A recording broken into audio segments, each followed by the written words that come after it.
Welcome to Standard Chartered Money Insights, a podcast series by Standard Chartered Bank that brings you market views and insights on the go. Ooh, podcast never sleeps. And actually, I didn't manage to fall asleep at all last night. Welcome to Cut to the Chase. This is Daniel Lam, your host for the podcast. Well, the reason why I had insomnia last night was because my former student beat me in a speed chess competition last night. I laughed out loud at the end of the game when I realized that I was lost. And the referee said that he felt true happiness in my laugh.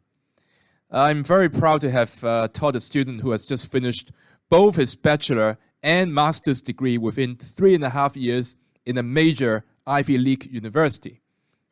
He's also just started his career in a very, very respectable financial institution, so very proud to have taught him. So that's the lighter part of this podcast. On to the more serious part. There was some serious move last night in the financial markets.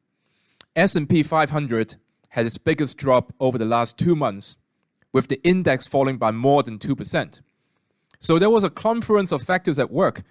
First of all, there are investors concerned about a hawkish speech from Jay Powell at the annual Jackson Hole meeting at the end of this week. There was also rhetoric about disruption in supply of natural gas in Europe, adding to inflationary pressure in DM in general.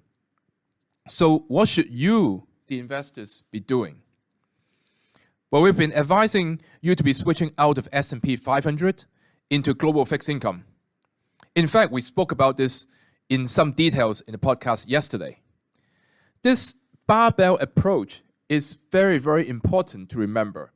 In fact, US 10-year yield has now convincingly gone into quote-unquote our switching zone between 3% to 3.25% overnight. You should be taking advantage of the high global yields on offer, which is at a 10-year high. Another idea of switching is to look at Chinese equities, which we're overweight within Asia ex-Japan, which in turn is our most preferred region. So when I was interviewed at Financial Media earlier this month, they asked me about the decoupling of US and China financial markets. Now, indeed, if you look at this year, there has been a few instances where Hong Kong China markets go higher, while US market comes off. And one prime example comes in mind is back in January and early February. And also you see the vice versa as well later this year.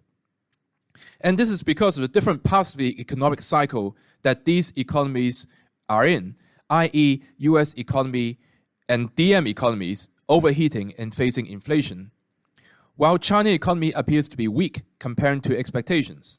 So the Chinese authorities, they have more room for policy stimulation compared to those in the US, because relatively speaking, they are facing lower inflation versus US and also versus the other DMs.